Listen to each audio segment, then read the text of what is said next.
has been offered as part of this incentive from the state.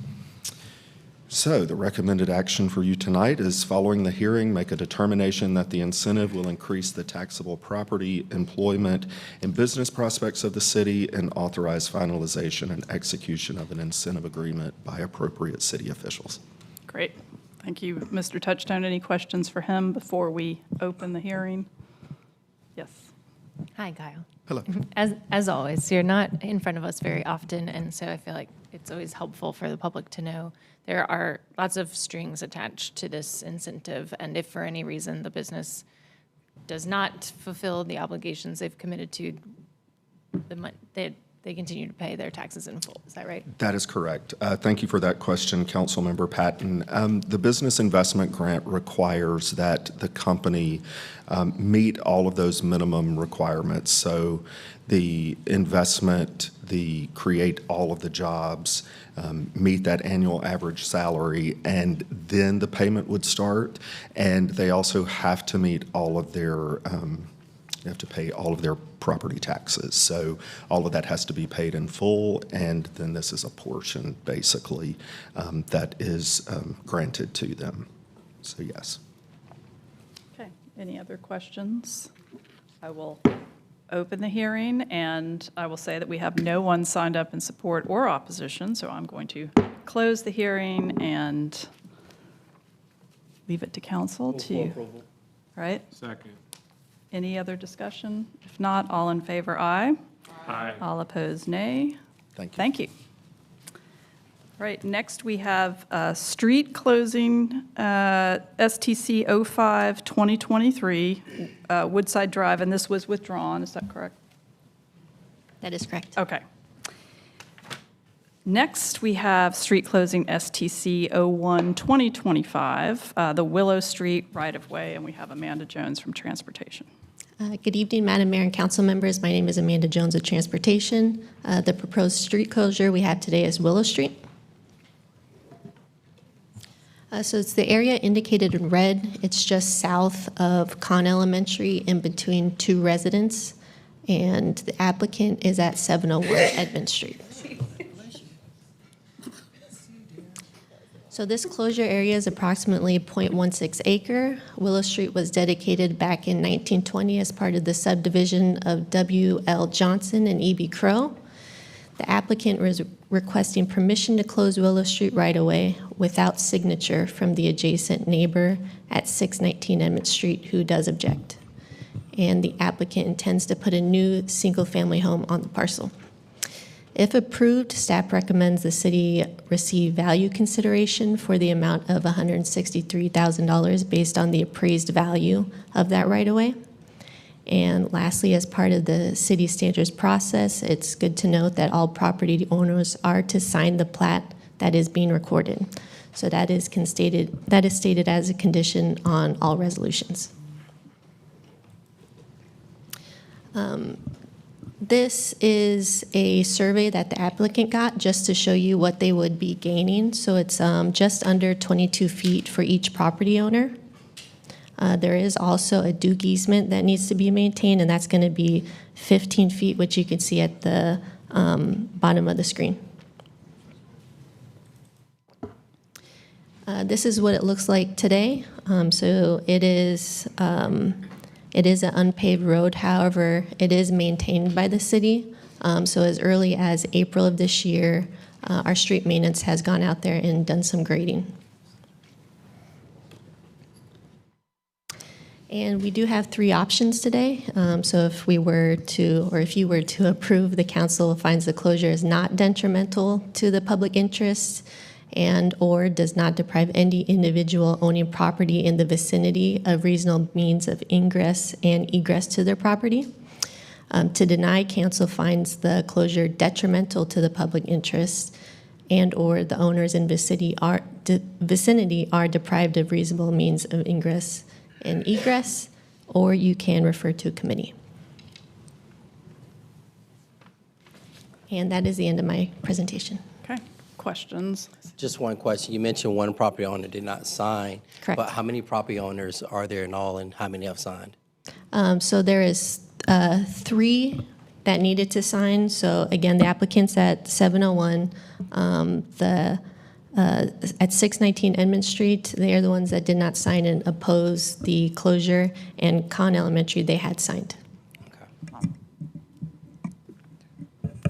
And Okay. just so I can better understand this, so this is a public right-of-way Correct. owned by the city, Yes. and this applicant, they want to close the street, Well, it's a dead end. but it's a dead-end street. Yes. And are they also, but they're also asking for the public right-of-way? There's a required Duke easement that's required. Oh, okay. So, yeah, can you just give me like a full, like? So you have two. So you have one applicant on one side that has requested the closure of that strip of land. The school system has signed off on it. The applicant has signed off on it, and the other applicant has not signed off on it. The way our policies work, you needed all applicants to sign off on it. We sent this to transportation. Transportation looked at it and allowed and referred it back to council, and council approved that this could move forward through the process. So that's why we're here tonight at a public hearing, because council approved for it to move forward. So now the question before council tonight is, do we treat this as a street closure and close it? And what happens is, basically that property is going to be split in half between the other two applicants. Conn does not, they wouldn't get any of it. They're not requesting of it. And on their side of property, it's all wooded and grown up, But so the middle section is going to be split split in half. between those two, okay. And then likely another home will be built, or, I have no earthly idea. I mean, when you're dealing with an easement, there's certain things you cannot build upon. So you can't build upon an easement. So that would limit the footprint of the property anyway. Okay. But those could be questions to ask the applicant. the applicant will speak to that, I assume. Okay, thank you. You said the applicant's stated purpose is to build a different single-family home, right? Yeah, this picture was just taken last week. So the home was on the right. It's now demoed. So they are looking to reconstruct a single-family dwelling. All right. I'm going to open the hearing. Have one person speaking in support and then one in opposition, Mr. Ryan Reed.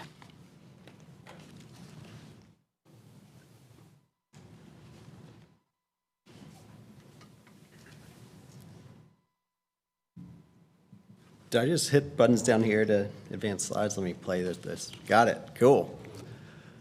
You guys ready? We're ready. All right. I'm Ryan Reed. My wife and I own 701 Edmond Street. We've lived in the neighborhood since 2013 on Glasscock Street. We are here to talk about closing Willow Street. I'm just speaking on behalf of everybody that supports closing the street. One quick piece to note, until 2018, there were 3 acres at the north side of Willow Street that were privately owned, and Willow Street accessed those 3 acres. It would have been landlocked without that. In 2018, Conn acquired those 3 acres, combined it back with their property, and now that entire property is accessed via Conn's main vehicle entrance. So it took away the need for Willow Street, and it doesn't serve a public function today like it did back until 2018. Quick background, like they said, it's seldom maintained. You know, there's yard waste that's dumped at the end of it. It seems like for a long time now. It's supported by us in Wake County. There's personal reasons we want it closed. Happy to address and answer any of those, but I really want to focus on the statute today, which says there's 2 reasons you should close this street, right? That it's not contrary to public interest and that no property owner loses reasonable means of access to their properties. So I think we'll focus mostly on those, and happy to answer questions about anything else. The first reason we think it's in the public best interest to close the street is enhanced school and community safety. So back in 2018, when Conn acquired those 3 acres, they also completely tore down the school and they rebuilt it from the ground up. There were block perimeter guidelines that said Conn should have access from Willow Street at that time. And Wake County Schools submitted a variance that was approved by Raleigh City Council in 2018 that said a few things about why they didn't want access from that street. It said multiple points of public access to or egress from the site is extremely difficult to staff to monitor, and that connectivity from Willow Street would not only pose a safety hazard to school students, but could create an opportunity to have unauthorized persons access the site without staff supervision. Fast forward to today, Wake County Schools signed our petition to support closing the street. And in my research, I found that Con's the only elementary school in Wake County out of 122 that has an unsecured, unimproved public right-of-way abutting campus that's not used for school access. Our oldest son's a first grader at Con. The first day of school was on Monday last week. There was a code yellow. First time it's happened for us. Unfortunate situation. We never like to see that as parents. It was scary. I took the time to walk around the campus and I saw police stationed at all of the known pedestrian entrances to Con, the vehicle entrance, but nobody at Willow Street because it's not really known as an entrance, even though it backs right up through woods to the carpool lane of Con. I think that, if closing a street that serves no public function can make schools 0.1% safer, then it's something we should do every day. Second reason it's in the public best interest is reducing municipal costs. The city does pay for maintenance, like Amanda said. There was a tree that fell on a few weeks ago the city had to pay for remove. There's also potential for increased county tax revenue with private ownership of the land. We don't think the city should bear responsibility for maintaining land that serves no active public function and that it reduces a municipal burden to close it. There's also precedent of closing a similar street on the exact same plat that was dedicated in 1920. Edmond Street originally continued beyond Boundary Street, shown on the left. It was closed in the 80s. I couldn't find exactly when it was, but it was combined back with those properties as well. So same plat, same type of stub street that's been closed for decades now, but was originally dedicated. The other part of the statute says that no neighbor or no property owner should lose reasonable access to their property. So I want to take a minute to address what we know with opposition from the neighbors at 619 Edmond Street.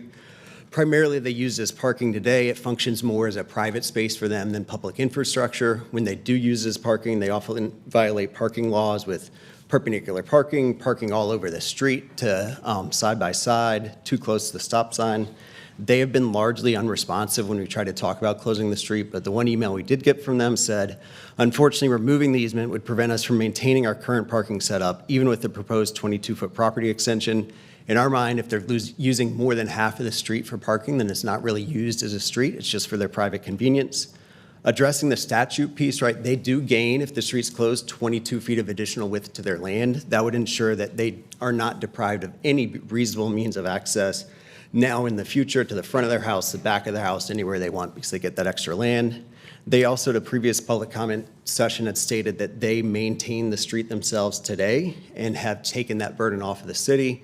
That raises the questions, do they have the proper permits to do that? Do they have the proper insurance to do that? How do we know the work they're doing to the public street isn't affecting potential stormwater runoff onto our property, other things like that? The city staff had recommended that we pay $163,000 for the property if closed. We're not developers. We're not trying to, subdivide this lot and build something that's aggressive that, couldn't happen today and that is out of our means. It's also well beyond the value of any lot that's ever been sold in that area, even ones that were subdivided before. So there's a couple reasons we would object to that. The statute establishes two criteria, just that the closure is not contrary to the public interest and that no property owner is deprived of reasonable means of access to their property. There's no language in the statute for a compensation provision, and we think that it's more designed to eliminate municipal burdens and not create revenue streams. The public interest standard can focus on street closures that are for the community benefit and not necessarily municipal compensation. While we do understand that compensation could be one part of the public interest standard for that statute, in some cases, we believe that the standard's met without compensation in this case and is more consistent with previous street closures that have happened before where compensation hasn't been required. If you do require compensation, we have concerns about how the appraisal was conducted. It values the street as one piece of land, even though by statute it can only be split by two and only has two potential buyers. It values it as if it could be sold to the public. The comps used in the appraisal were 9 to 14 years old in completely different areas without the same zoning. And it assumed that there was a larger development benefit available, and there's not. It's an NCOD that would limit the development beyond what could be done today. There's not really a functional or development benefit beyond just a slightly bigger yard and maybe a different configuration for the home we would build. There's also a concern, what if it was Wake County Schools who submitted the petition, who doesn't get any land from this, and we were just a signer on the petition, rather than being a signer on our petition? Are you setting a standard and asking for compensation here that you couldn't close potentially problematic right-of-ways without a need for compensation? So in conclusion, we think all statutory requirements are not only met, but also exceeded. The increased school and neighborhood safety, along with reduced municipal costs, ensure the closing is not contrary to the public best interest, and it's actually in the public best interest. No landowner loses access to property that they would need because they gain that. So if we look at the documented safety risks and the fiscal benefits for closing the street, it outweighs the private convenience and parking preferences of one private landowner. So we'd ask you to vote to close Willow Street to increase safety, save resources, and improve the neighborhood. Happy to answer questions. Thank you so much. All right. Yep. So if compensation is required, how would you proceed? Or it sounds like that's not something you want to proceed with. I think if there was a need for compensation, we'd be open for a discussion, but the $163,000 is well outside of our means for what we're doing, and I don't think the appraisal took into the fact that it's surplus land that only has a couple buyers and that isn't on a standalone property ability to be built, even if it's just one. And when you split it in half, right, two halves of a property don't equal a whole from a valuation perspective. That $163,000 is for the entire property. If there's a need for compensation, it could be a discussion, but I do think that the statutes are kind of met without the compensation need. Could I get a staff just input on this? So with the compensation, I'm not sure who would be the right person. How does this work? Is it only for the applicant to have to pay, or does it get split? And what if they don't want to pay it? Well, we can't require the non-applicant to pay, so it would be a part of the applicant. And what if they don't want to pay or can't pay? That's a part of the condition of this closure. So it would not be closed if we set a price and they can't meet it? For this resolution, they would have to pay the compensation. But they're not forced, like if we were to approve this closure with a compensation requirement and they couldn't pay it, it would not be closed? Correct, we would have to go through the street closure again. Okay, thank you. Counselor Silver. And if you can come back, I just need clarification. So, two questions. If they're unable to pay, it's not a lien against their property. The condition is they have to actually pay the appraised value of $163,000. Correct, they would have to pay, and then they could plat to do the survey in order for them to get the right of way. And not to get in the weeds about the appraisal, but I'm hearing there's an easement. What is the what is the lot buildable? I don't know where the easement, I was trying to look on the survey, but just trying to understand if it was its own lot. I'm just trying to understand the appraisal a bit more. I don't know the comps in the surrounding area, but just want to know a little bit more about the appraisal process, knowing there's an easement, not knowing exactly where it is. It's in the middle of the lot. So can you answer the question about the appraisal? You said it was before the closure was requested, so you're saying it's reasonably current? Kenneth Ritchie with Transportation. So yes, that appraisal probably has been done within the last 6 months. As it relates to the compensability question, so what staff did with the appraisal was just establish a value for the council to consider of the property itself.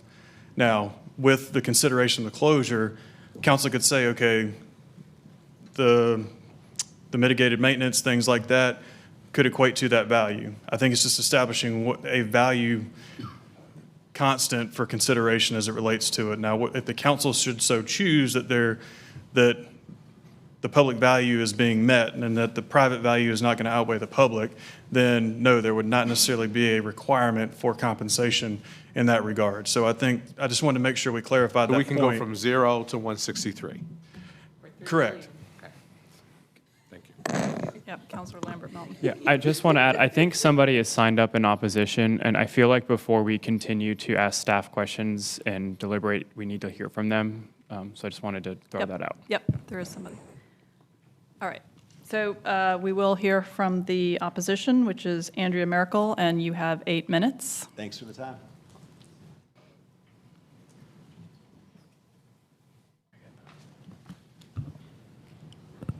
Hi, good evening. My name is Andrea Merkel. The Thank you for letting me speak tonight.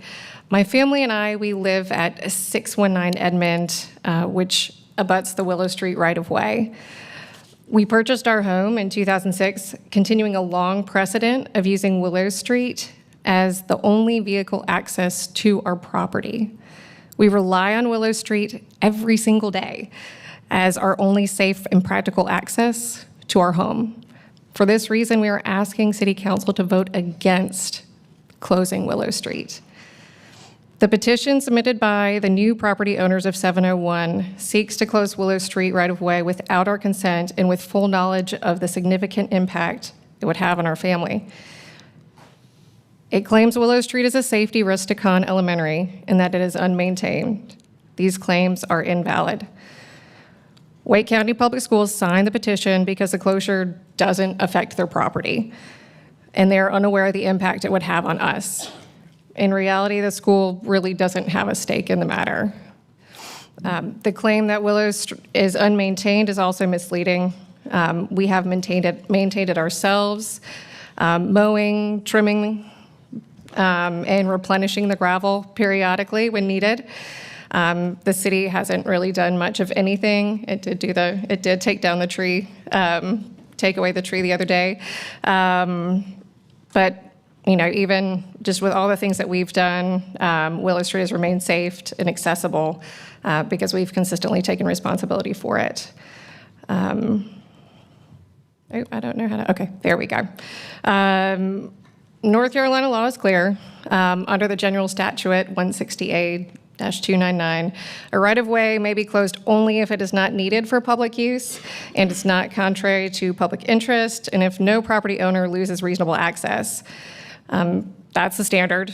Unfortunately, this closure will fail it. As you can see in the image above, Willow Street runs between 619 and 701. 701 already has a driveway from Edmond, and it has additional access to their property from Willow Street. We do not at 619. We don't have a driveway. The only way we can get to our property is by Willow Street. So if Willow is closed, the portion that we would acquire would have to serve as our driveway. But there's a problem because general access requirements say that existing and proposed development must provide vehicular, ingress and egress to and from a street or abutting site. Parking must connect to a street, alley, or easement, and it must allow vehicles to enter and exit in a forward motion. And driveways must follow the street design manual. The street design manual requires a minimum of a 10-foot driveway with a 3.5-foot apron on either side, meaning that we would need a total of 17 feet to make a UDO compliant driveway. Unfortunately, if you look at the map from above, this is from IMAPS, and the property surveys ours, and the one that 701 recently got with the new proposed property line, you can see that the current curb and gutter, they extend over 9 feet off of our property line, which takes up almost half of that 22 feet, and it does not give us the full 17 feet that we need to have a compliant driveway. So I even contacted one of the engineering reviewers at the City of Raleigh and the Transportation Department, and he confirmed that the curb line would have to be relocated in order to meet permit standards. So that would mean removing the existing curb and gutter. We've got large mature bushes that are right there on the corner, and we'd have to do that all at our expense. The other fun little part of that is that there's a utility pole right there. So depending on how much we would have to move from the curb and gutter, Duke may require us to move that utility pole. And then also, if you look at the other requirements, we may also have to move a storm drain. And all of that, from my understanding, falls on us. So without a driveway, we do not have access to our home. We'd be forced to rely on street parking.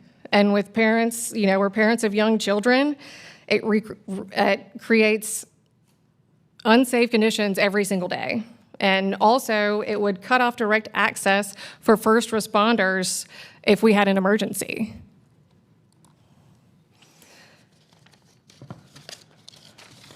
So this is just another picture. It shows the frontage of our street. So it shows you the utility pole that I was just talking about, shows you where the current property line is, which is right at the white fence line, that 22 feet, and then the 17 that would be needed to meet the UDO requirements.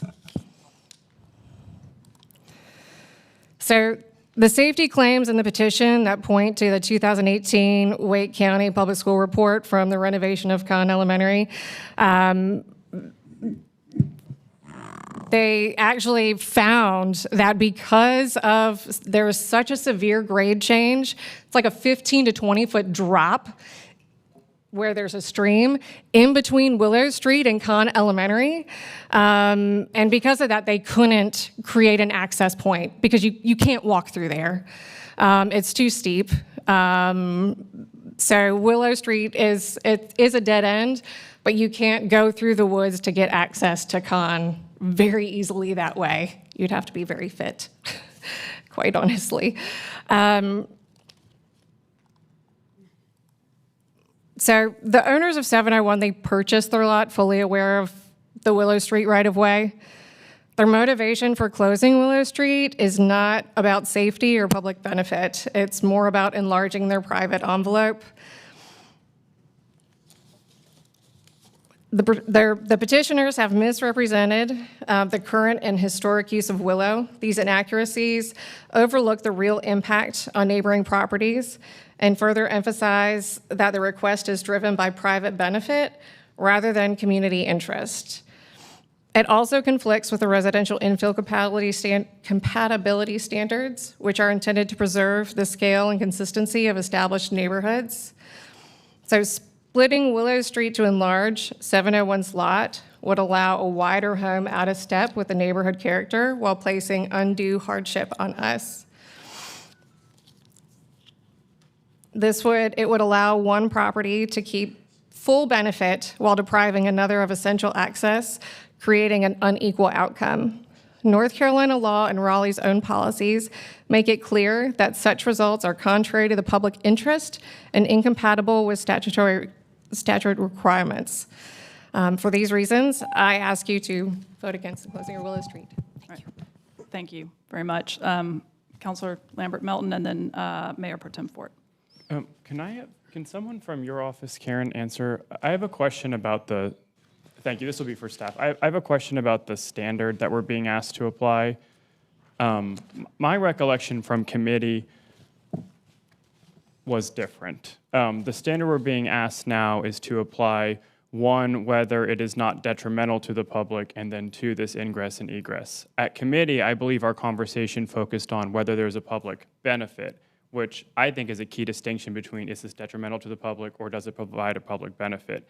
And my recollection from committee was the entire reason why we implemented other options for public benefit, one of them would have been compensation, was because we had to meet that threshold. But now we're being told a different standard, I think, and I think that's a pretty big difference. So can you help, what is the actual statutory standard for it? Sure. Brandon Poole, City Attorney's Office. So I think at committee, the discussion was staff in transportation did not know how to process an application that pursuant to their application process, they could not advance it because it was inconsistent with the statute or inconsistent with their determination of how the city policy works on the comp plan. And so the two cases that stopped at the staff level, it was because they couldn't find that there was a public benefit to the closure under the standards they were looking at under their review. The statutory standard is that it's not contrary to the public interest or it's not depriving property owners reasonable ingress and egress to their property. And it's both, it's an and or? It is an and. Okay.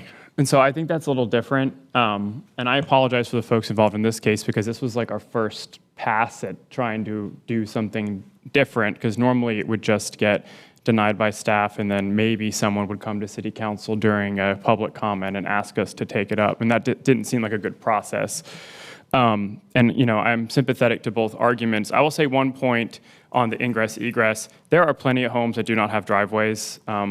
Boylan Heights, a lot of these more historic, older neighborhoods, they don't have driveways. And so I think saying if this gets closed, we don't have vehicular access to our house, I'm not sure that meets the standard of no ingress or egress. I think of a property that would be literally stuck in the middle of surrounding properties with no access to it. And so that's a little bit different.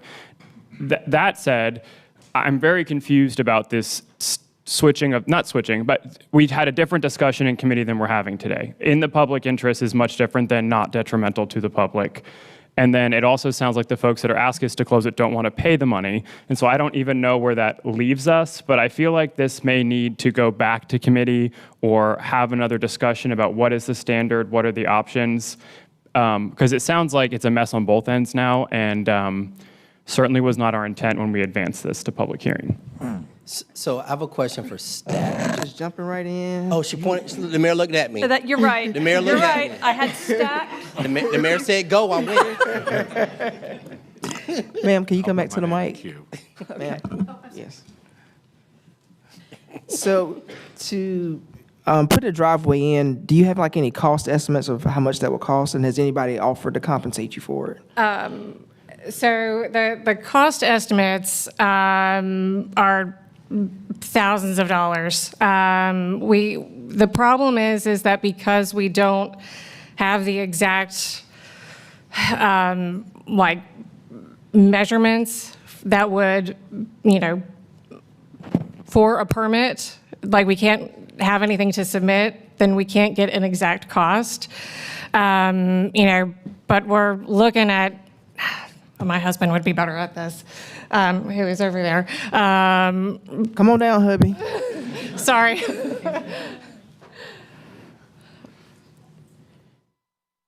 Good evening, everyone. So far, we have received some estimates on the concrete work. We've also received some estimates on the curb and gutter. We've received estimates on the telephone pole relocation. We've also had some soft costs related to other landscaping that'll have to just be removed. I'm not talking about beautification, just bare bones in order to get everything moved out of the way. So far, we're in the range of about $30,000 to do the bare minimum. And has anybody offered to cover the cost of that? No. Okay. The neighbor. No. Nope. So I have a question. Okay. This is actually for staff. I have one for you, but I'll go to staff first. Okay. We just did a street closure in North Hills in which we didn't close all of it. Am I not correct? So that was the case that was withdrawn earlier tonight. Right. But that case that was withdrawing, still, the idea in the proposal was to divide that in half, correct? So I think there's a little bit of nuance difference between the two cases. One with that Woodside case, when you originally saw that one, that street had never been maintained by the city, was never considered an open street. It was really a paper right-of-way, how it was being used, access and other things.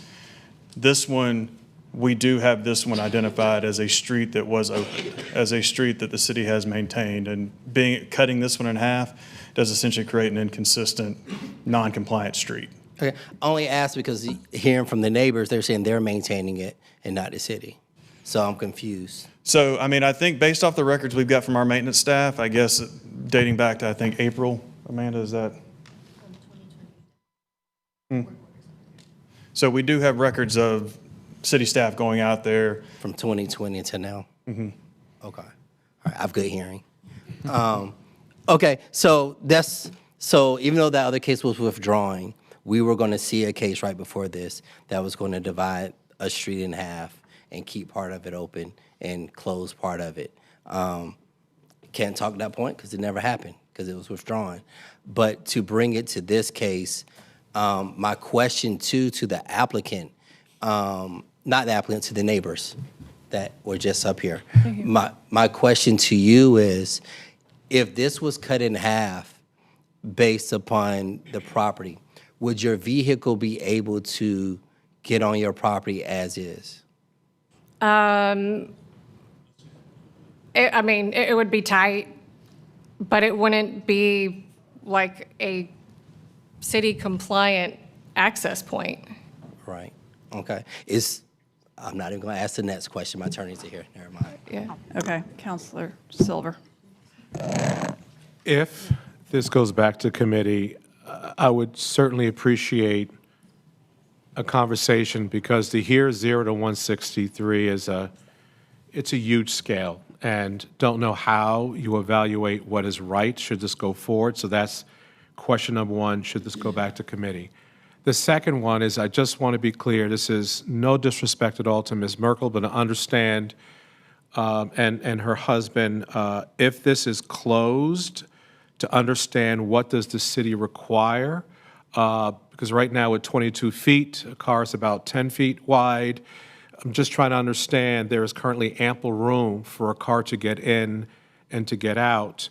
And then about the curb and utility pole, I just want to make sure from staff that I fully understand, for the Merkels to improve that property to make a compliant driveway, are they required to do it? Or can I just leave it as is once that street is split? So those are just questions I have, just to understand, because looking at the width of it, it seems adequate. About the vehicles, I'm looking at Google Earth, the cars that are parked there, it seems that there are at least 3 or 4 times the width of what the vehicle's there. So I'm just trying to place in reality, if in fact it was closed, 22 feet for each property owner, and what are they mandated to improve a driveway or leave it just unimproved as is? So those are questions if it goes to committee.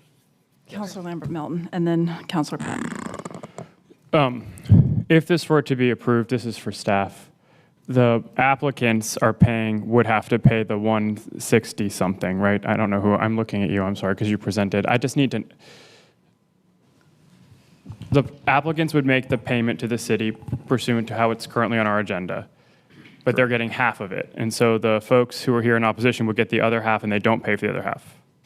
Is that how it works? That's how, so obviously with this total closure, the valuation that we've done is on the total 1.6 acres. And you've got, the basis of that would be from the applicant or some combination of petitioners. Typically, that's where having all those signatures and support, I think, is usually part of this consideration. Okay, so my question then is, if the gentleman here, we close it, he pays the amount, is he getting the full thing or half of it? So the way that the closure, and Brandon, I'm going to ask you to keep me honest here, the way the statute is, it splits it down the middle. So for the purpose of the closure, now, between that point and when the plat is done, if there is some exchange of property that is done beyond that. Let me just make it simple. There was a question about how much will this driveway cost, and we heard $30,000. And there's a question of, are you getting compensated for it? It seems to me if they pay for the full amount and only get half, then the folks who are getting the other half are getting half of the value of the property for free. And then if they choose to put a driveway in, they're paying for that. So I'm working through that issue, but then the bigger problem I have is they don't want to pay the 160. So it feels like this is a fool's errand to even consider this right now, because it's not, this doesn't feel ready for prime time. And I know we put it here on prime time, but I also think the discussion at committee was under different terms. And so the whole thing just does not feel right for a vote right now. And I apologize for the folks who are here, but this is the first time we've done one of these. And so I think we're working through the issues. Right, got Counselor Patton and then Counselor Harrison. Yeah, I think one thing I think we discussed in committee was that compensation could be considered as a consideration of public benefit. I don't know that I remember that we decided that would be required. I think it's a reasonable question to call, and but certainly also understand how the people who've been proceeding through this process, this time, might be like, that's not exactly what we signed up for. So I understand the sort of dissonance there. I also understand the dissonance between saying, like, there's 44 feet of space, you pay for 22 feet of it, you get 22 feet for free, and how that there's some unfairness there. I am also hearing that it would create an immense challenge for some of the property owners, and that the intention is to build a single-family home where there already was a single-family home. So this isn't preventing the intended outcome. So if it's the will of the council to take this back into committee to hash these things out more fully, I think I'm happy to do so. I think we could call this question here tonight, though. I mean, I think if it's not ready for prime time, Make a motion. great. Sorry. Happy to do it, yes. With all that preamble, I also will say I don't necessarily agree with the Wake County Public Schools policy that children need to only approach their schools from the front. People who are coming into schools to do harm to our children are doing it through the front door. And this policies like this push kids onto Brookside Drive instead of walking through safer paths to their schools. So anyway, with all that said, I would motion to deny the street closure. Second. All right, any other discussion? Just wanted to add, is it possible if we did close the street, could we build affordable housing here? I'm just curious, like, what are the other options for the city? Is it only for the owners, like only for the adjacent homeowners? I'm just curious how this works. I mean, they have to both sign off on it, and they're not, right? So there's no other. So there's no other matter what, possibility. to close this road at some point, it has to come from the adjacent homeowners if they wanted. Well, we own it, so that's the other option. So the city could close this and use it for something else entirely. I'm just trying to understand the process. Yeah, I'm not saying we will do this. So the street is only allowed one method under state law for closing a public right-of-way, and that's the statute that Mr. Ritchie referred to that sets up by default that the property is divided down the center line to the property owners on either side. Okay, so it has to be split between them. Okay, thank you. All right, so a motion has been made to deny ST 01-2025. All those who are, you want to say something else? Yeah, I thought it was going to committee, so I wasn't prepared to vote yes or no, but it's been motion and seconded, so I will. Okay, so, and remember, because this is a vote to deny, if you vote yes, you are voting to deny. Okay, so all in favor of the motion, aye. Aye. All opposed? Okay, so that is a 5-3 vote to deny. All right, thank you. Next, we have petition annexation AX 1825. Good evening, Mayor and Council. I'm Christopher Golden with Planning and Development. So we've got one annexation this evening. This is AX 1825 at 0 Mid-Pines Road. And you'll see here on this map, it'll look a bit familiar on the lines you see there that are diagonal. That is an annexation that came into the city with an improved subdivision. Came into the city on December 3rd, 2024. So these three parcels that are looking to be annexed, or the owners are looking to annex tonight, is 0.17 acres. They're very small tax parcels that are included into that larger site plan. These small parcels are intended to be landscape buffer and part of the right-of-way, so it is associated with that previous annexation case. The larger parcel that you see there was approved for 57 townhomes. So these, this sliver of land here, which is about roughly 20 feet wide at its widest point, is contiguous to a satellite and inside the ETJ. So it's zoned R6. It is in the Swift Creek Land Management Plan. So the surrounding uses in this area are residential and agriculture. So I mentioned before it does have an improved site or a subdivision plan on it, and there are two plans in review. So site permit review, two site permit review plans on this property. You can see the site location there in Mid-Pines Roads to the south of Tryon Road, which you'll be able to see in the zoom out.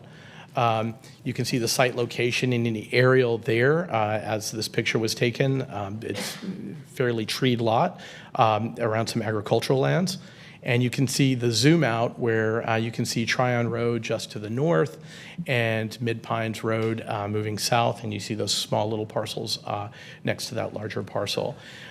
You have utilities that are located in Tryon Road, that larger parcel, with the plans for that one is to extend those utilities into this area.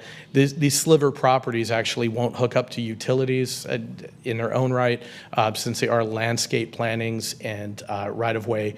These will not be connected to water and sewer. You can see here the current zoning, R6, conditional use residential, the larger site that was recently annexed in.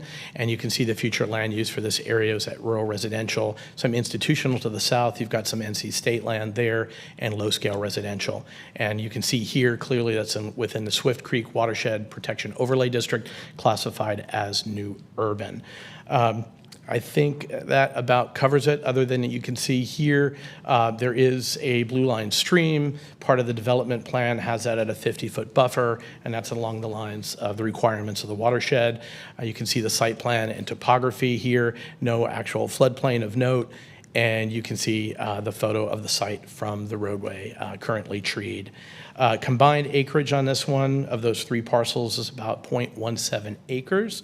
I think that pretty much covers it. What questions can I answer for you all tonight? Questions? How wide is this? Roughly 20 feet at its widest point. So they're PAX parcels for Wake County that weren't included with the larger site, but they are included in the site plan. So they're just strip buffer areas. I think I believe that there is, I thought the site plan was included in there, but it is included in the packet, and it's landscape buffer along a roadway that's going to access the site. So. Okay. All right. If it's annexed today, it'll be brought into the boundaries of Council District 8. Always important to know. Okay. No questions. Then we have Isabel Maddox signed up, so I'll open the public hearing for AX 1825. Good evening, Madam Mayor and members of council. This is a very, what I hope is a very benign case. There's some slivers of property. It wasn't included in the original annexation because we acquired these slivers from actually an adjacent cemetery, and unfortunately that property was tied up in a bankruptcy proceeding, so we weren't able to include it in our annexation. We have since we did acquire the properties, and it's kind of a long, convoluted story, but they're not, in order to recombine these slivers, and so we have one big development parcel, which will be better for everyone going forward, we need to do this annexation that will clean up a problem that we created by conveying the slivers prior to them being part of the development parcel. We had to do it out of order because of the bankruptcy proceeding and contractual deadlines to close by December 31st. So, long way of saying, I've got a presentation. Again, there's no utilities that will be included in these slivers. They just, make the site plan work because we need a little extra land. We also agreed to provide the cemetery, which now has no real physical good access. They will have a paved way to get to their cemetery. That was part of the arrangement. We've examined and surveyed the property for graves, and there's no graves on these particular slivers. So that's your site. This will be a townhouse development. That's the overall site plan, and we're just coming right down here like that, little slivers.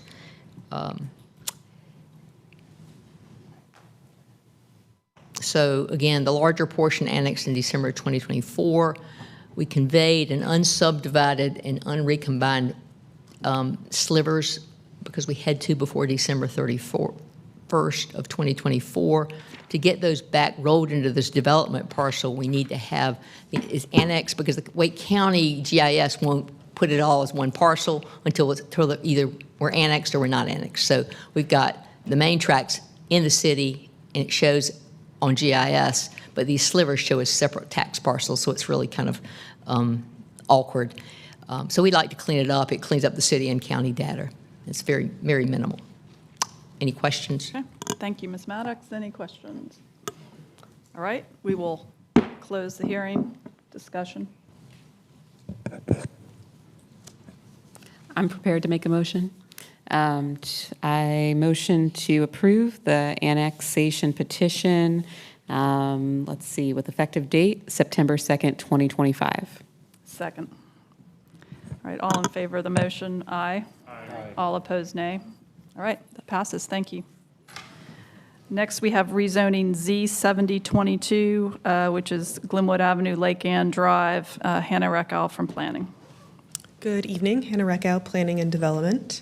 So this is request Z7022, a request to rezone 3 parcels that are 6.85 acres and currently split zoned between neighborhood mixed use 3 stories, conditional use, office mixed use 3 stories, R2, and conservation management. And the proposal is to rezone them a mix of commercial mixed use 5 stories, conditional use, R10 conditional use, and conservation management. So this is a site located on the south side of Glenwood Avenue, north side of the Lake Ann neighborhood. Like much of Route 70, commercial light industrial uses along Glenwood Ave, and then various scales of residential surrounding.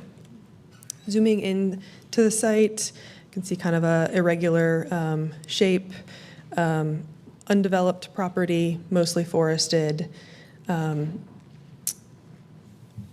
with a small frontage on Glenwood Avenue and Lake Ann Drive. Some views of the site currently. And there are a number of proposed zoning conditions that are generally organized by the district that they would apply to. So the CX5 portion would have the following: no parking located between building and street, building facade within 35 feet of Glenwood Avenue, retail area capped at 35,000 square feet, the number of dwelling units capped at 100, and then a number of commercial uses normally allowed in CX would be prohibited. These conditions apply just to the R10 portion, so a cap on number of units at 12, a setback from surrounding properties of 65 feet, and then limiting the number of stories containing dwelling units in that portion of the site. There are a number of other conditions that include a similar condition capping the number of stories, above ground stories off of Glenwood Avenue to 3 that contain dwelling units. The application of some landscape buffers along the south side of Winchester Drive, and granting the Lake Ann HOA a sign easement for the purposes of identifying the Lake Ann neighborhood. There are a number of conditions that pertain to stormwater control. These include super silt fencing along the downhill perimeter prior to any land disturbance, underground stormwater control measure on Tract 1, so that's the CX5 portion that would manage the 10-year and 24-hour storm, and an underground or above ground stormwater control measure installed on Tract 2. There's a condition that would require a third-party consultant to oversee stormwater measures and receive questions and complaints from the neighborhood. The developer would be, under this condition, required to comply with the recommendations of that consultant. And then there is a condition pertaining to a stormwater pipe installed from the retention device on Tract 1 to the Lake Ann Drive right-of-way. And then there's a condition that would extend public water and sewer lines to a neighboring property up to the site's property boundary, and then a condition pertaining to notice with regard for any blasting that would be required for construction. Just for visual on the site, this is the CX5 portion. The CM portion is roughly where it is currently here, and then the rest is the R10 conditional use.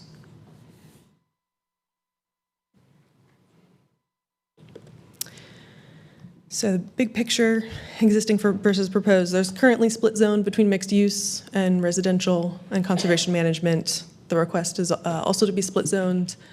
Taller buildings would be allowed in the commercial mixed use portion. The residential district they're requesting is a higher scale, would allow more dwelling units, smaller lots. Relatively small change across the uses, as you can see here. The request is consistent with the comprehensive plan, also consistent with the future land use map designations, which are a mix of community mixed use and moderate scale residential, and then the public parks and open space designation. See some consistent policies here. There were no inconsistent policies found with the request. And then finally, the Planning Commission recommended approval in a split vote, 5-3, with the opposing members referencing discussion during Planning Commission about the enforceability of the proposed conditions. So with that, I'm happy to answer any questions you have. Thank you. Questions for Ms. Reckel? Okay, I will open the public hearing, and we have Isabel Maddox signed up in support and no one in opposition. Good evening again. It's been a while.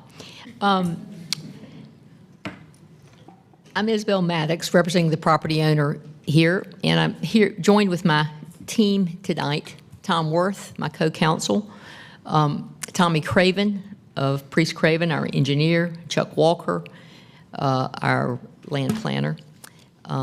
Also here tonight is Josh Hanson, who represents the HOA, and we've worked very closely together to try to come up with an arrangement that the Lake Ann HOA could support, and I'm pleased to say that I believe they do support this rezoning proposal. Hannah did a good job of going through it, and you can see the parcels there. They are rather odd shaped, but the interesting thing about this, we have a couple of really important water bodies here. We've got Turkey Creek coming down through here, and then we got Lake Ann here. And so a lot of our discussions with the HOA involved protection of Lake Ann. Lake Ann is owned by the Lake Ann HOA, which, you know, Lake Ann neighborhood, generally speaking, is not in the city of Raleigh. But they've had some difficult issues in the past, and so they're super sensitive to damage to their lake. They've spent a lot of money remediating development issues that have been caused by, for instance, the townhouse development, which is immediately, northwest of the site. Challenges were that because of a long history with this property and the HOA, there was some litigation in the background. There's some restrictive covenants that were very tight, and we combined those with zoning restrictions on the property. It made the property almost impossible to develop. Again, we're focused on the highly sensitive Turkey Creek and Lake Ann protection issues. Also, the city is requiring an extension of Winchester Drive. You can see the line in red here would be the route of that. I think the Winchester ends about right here, and we would be continuing that through our site, which creates that parallel road to Glenwood Avenue, which both NCDOT and the city insist on. So that adds even more impervious and more just disruption to the general area. So we've been working really hard with the neighborhood to try to come up with a solution that would give them the protections they wanted, and in order for them to release their covenants and support this case, and we would create some conditions that would allow us to develop the property.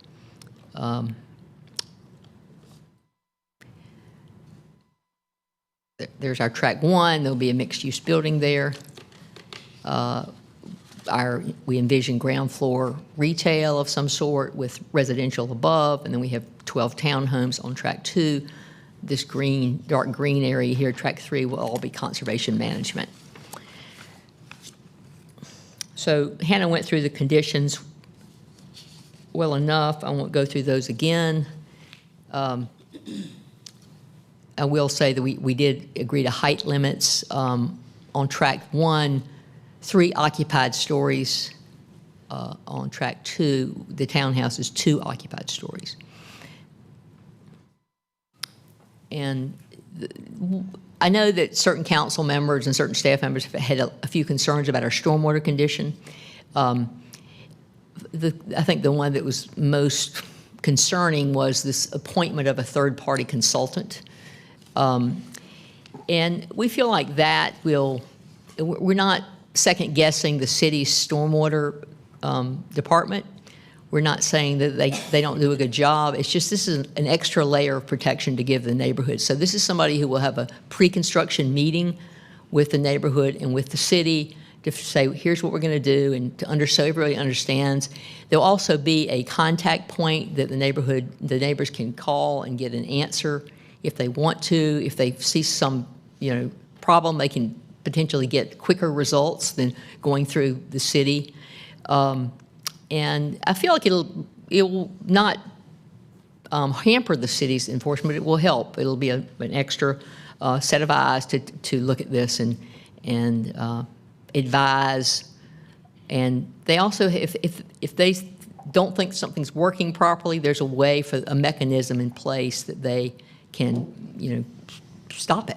So I think that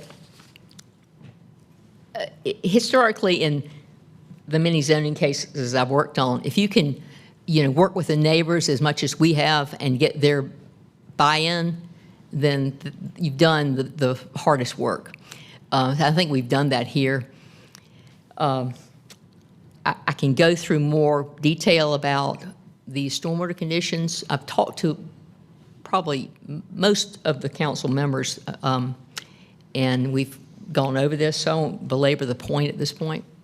But just to conclude, I think this rezoning cleans up some regulatory restrictions for this site and allows for some development. It'll allow more housing units.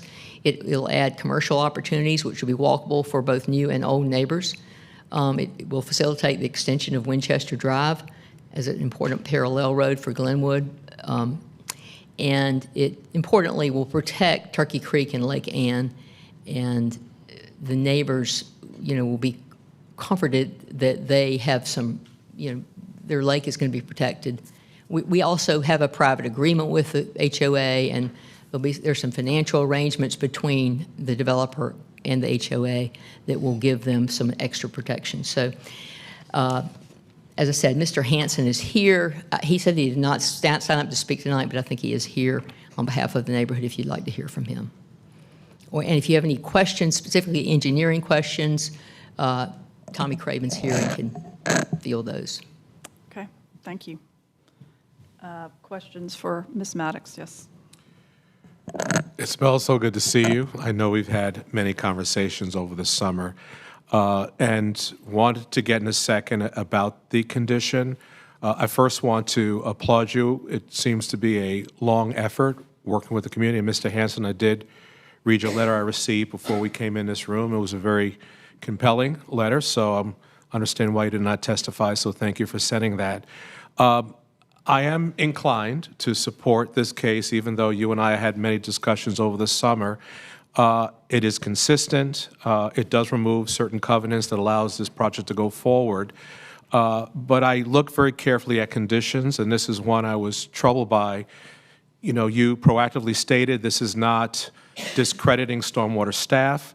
I believe if there's something wrong with the rules, let's fix the rules rather than doing a one-off. But I understand the long trajectory. I do have one question about the third party, because this is a person that's going to be hired to monitor, but staff is going to have to monitor the monitor. And so just so I understand, you and I had a conversation. There's a point in time when the third party monitor would cease their oversight because these conditions run with the land in perpetuity, unless zoning has changed. I have a more detailed one. I know Hannah did a summary, you did as well.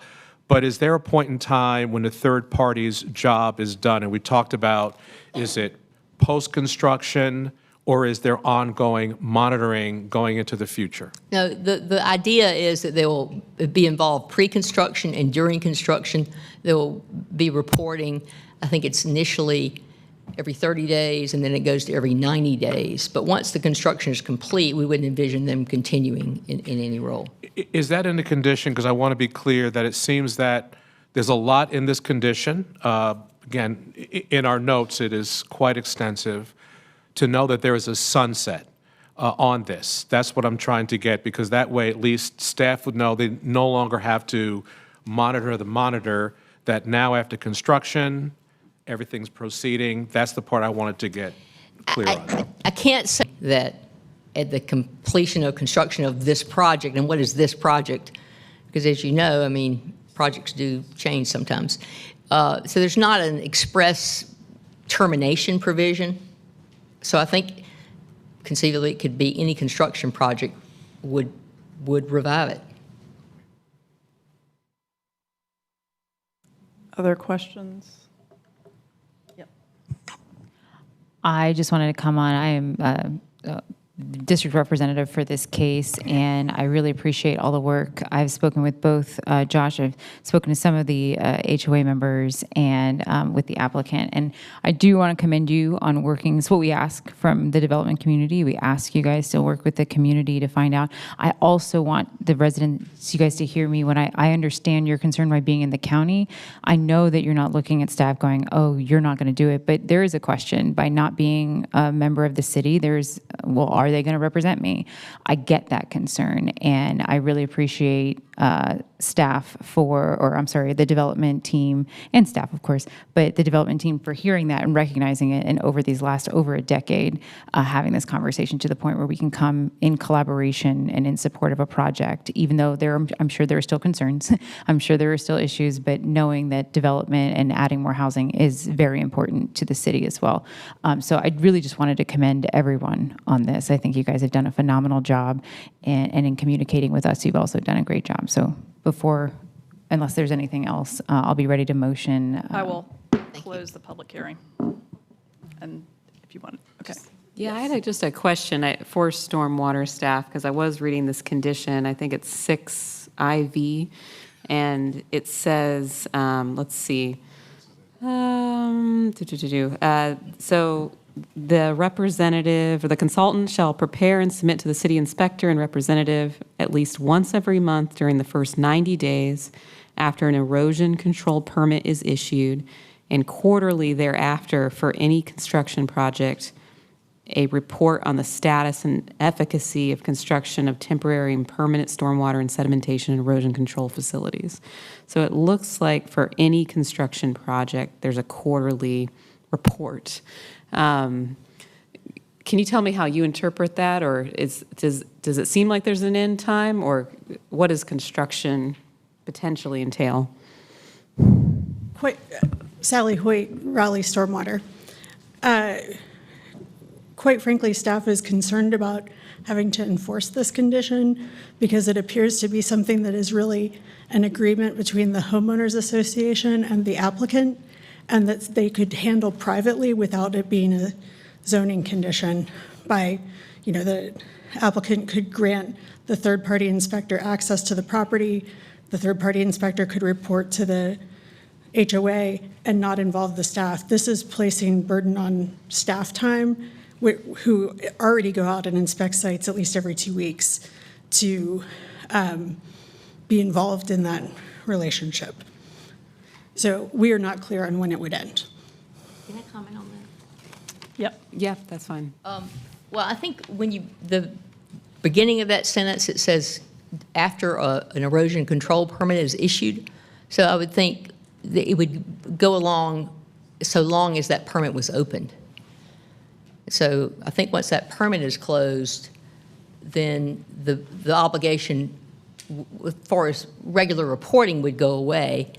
But if there was a new, another construction project down the road, I think it would revive.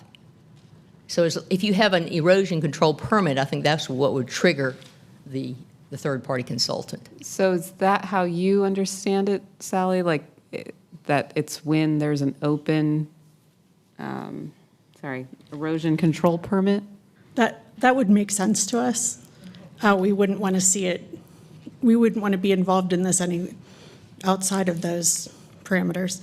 Okay. And so are you saying that's how you interpret this statement that's in the condition now, or that how you can interpret it? Yes, I think that's how we would interpret it, unless we were getting complaints from the homeowners association that we were interpreting it incorrectly. Thank you. Councilor Silver.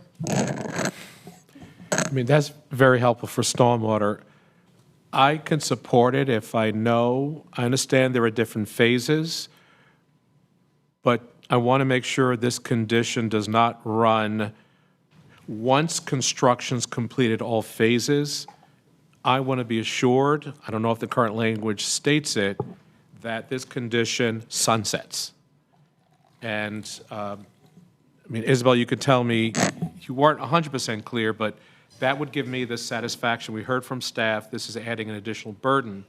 And if we're clear that after all the different phases, the mixed use, the townhomes, all the improvements that you have to make to the road, that construction is done, then the third party's job is completed.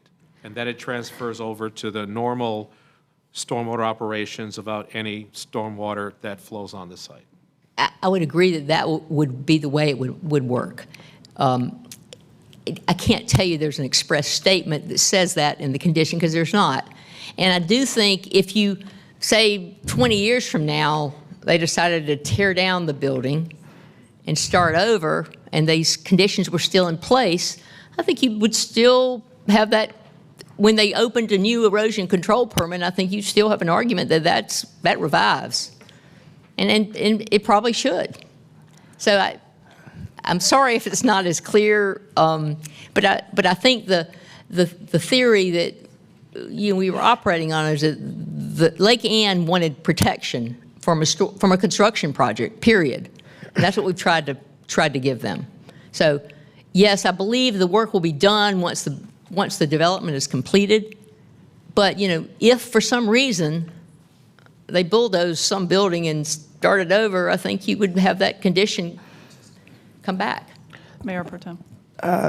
Whoever from the city attorney's office is ready to come up and speak is who I want to hear from, because as a lawyer, I would say there's a lot of uncertainty about this. And so I don't know what the legal opinion is, but maybe there should be some conversation around that, because it's very vague to say, 20 years from now, 5 years from now, who's responsible, who has to follow these conditions. I agree, and Lawyers we've unite. talked about some of this. With direction from council, we can certainly tailor it. I mean, we could sunset it after, development's done, but then what about redevelopment? So that's one issue. I'm having a hard time reading these.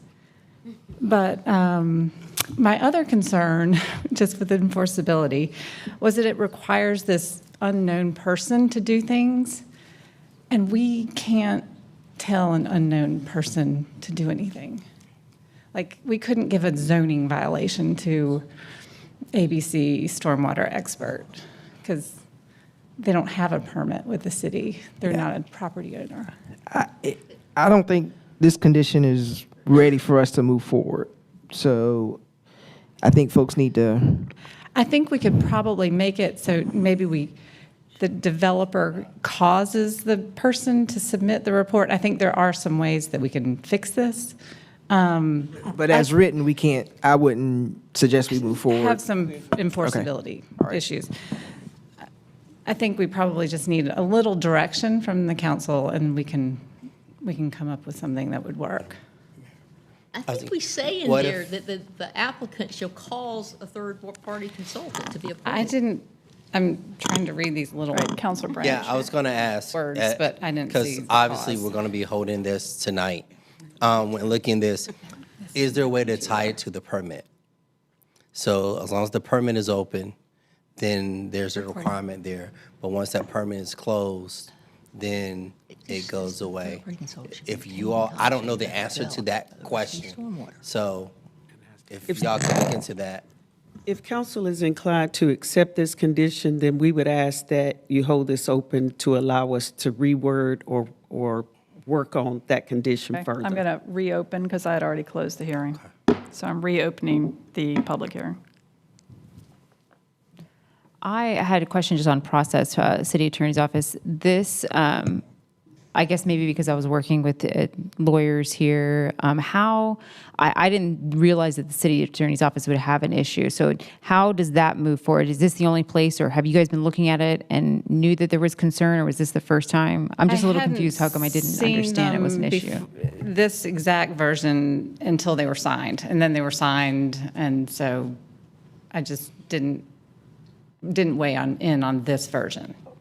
Councilmember Jones, when this was presented to us, it came up because there was a 5-3 split vote, and there was some discussion on condition number 6 and the discomfort from staff. I think it came more from stormwater than it did. Well, they said staff, and I assumed it was stormwater. So that did surface. We didn't go deep into it. Right, and I met with Stormwater. My concern was that I didn't hear about the legality portion of this part until, like, I knew that was the question, but we were working internally here. And I think from a process perspective, I knew to reach out to Stormwater because of that meeting. But how do I, moving forward, make sure that before we get to this moment that I'm hearing from attorney's office? Because now I feel like I'm misguiding, because I was like, okay, great. And now I'm like, wait, I didn't even realize the city attorney's office was going to have an issue with this. Didn't even realize that. Yes. This came up back in whenever the public hearing, back in June, I think, that there was some issue. Yeah, I remember raising the issue about the ombudsman and that whole thing. So I think that's how this door kind of got cracked open a little bit. But I mean, the language says the developer shall retain and compensate the third-party consultant. I was just going to add that as a lawyer myself, sometimes this is an example of what happens when too many lawyers get involved. But the HOA has a lawyer as well who emailed us saying that they are fully in support so long as these conditions do not change. And so if we're holding this and the conditions are going to change, we're going to be sort of cracking that egg open again. The enforceability piece, in my opinion, I know our staff I don't want to put our staff in a bad situation. So if we're holding it to try to give clarity to our staff, I think that makes a lot of sense. But if we're holding it because the enforceability may not be that strong for the residents, they have a lawyer, and their lawyer says he's fine with the conditions. And if it's the enforceability leaves it wide open for the applicant, well, that's the property owner. And so if they're signing themselves up in perpetuity to monitor this site, and that's what their lawyer is telling them to do, then that's that. And so you've got a lawyer here, the HOA has a lawyer, then obviously we have our city lawyers. And so I'm looking really for our city lawyers. If you tell us this is going to put a huge burden on our staff and we need to hold this, then I would be inclined to hold it. If that's not the direction, no one's here signed up opposed, the lawyer's in support of it, the applicant's attorney is in support of it, a lot of work has gone into this. Best of luck to them. That's kind of how I feel about it. All right, so with that, the city attorney's office. We would ask that you hold it so that we can clarify the condition so that everybody going forward is clear what is expected. We don't want exactly what you said, which is there is some dispute and it's Our staff gets in the middle. everybody have at it. Is that 2 weeks? But can I comment one thing? We do have this set of conditions which the HOA has agreed to, and they have been pretty clear that they're not going to accept any change to the conditions. I can speak with. But this is the thing, we can't box our staff in just based on the HOA not necessarily being flexible about or inflexible about conditions. I mean, that's not our role. Our role is to make sure that our staff is in a good position to follow out their duties. See how this boxes the staff in. Well, but our city attorney's office is advising us that they want extra time to make sure everything is clarified. I mean, that's what our obligation is at this table. Yeah, they've had since like 2 or 3 months, but. Got 2 other options. One is to deny. You can vote to deny it if you prefer us to do that. I think the city attorney has requested to hold it open. I've held the thing open, so if we can sit on it and bring it back 2 weeks. Yeah. We'll be ready. To make a motion to do that or just hold it? Yes, if you would. Well, I don't want to be involved in this, so someone else can do it. I motion that we hold it open for 2 weeks to give the city attorney's office and the staff an opportunity to get clarification around the conditions, and then we can come back and take our vote. Second. All right. Any other discussion? If not, all in favor of the motion? Aye. Aye. All opposed? Thank you, Council. Okay, so that was a 6-2 vote. And so, Mayor, when you reopen the hearing, there'll be 1:09 left for those in support and 8 minutes if anyone signs up in opposition. Okay. Thank you. All right. Next, we've got Z5224 Tryon Road.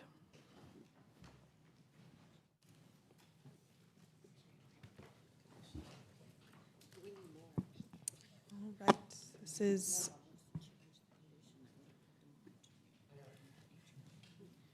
Yep.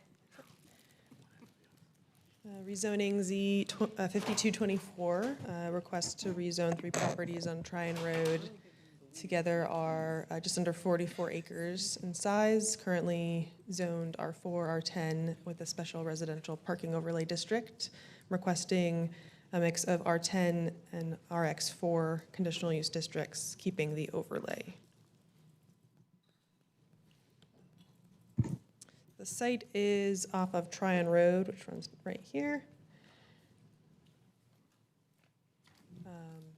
Currently, no structures on the site, owned by the Raleigh Golf Association, surrounded generally by residential. You can see Renaissance Park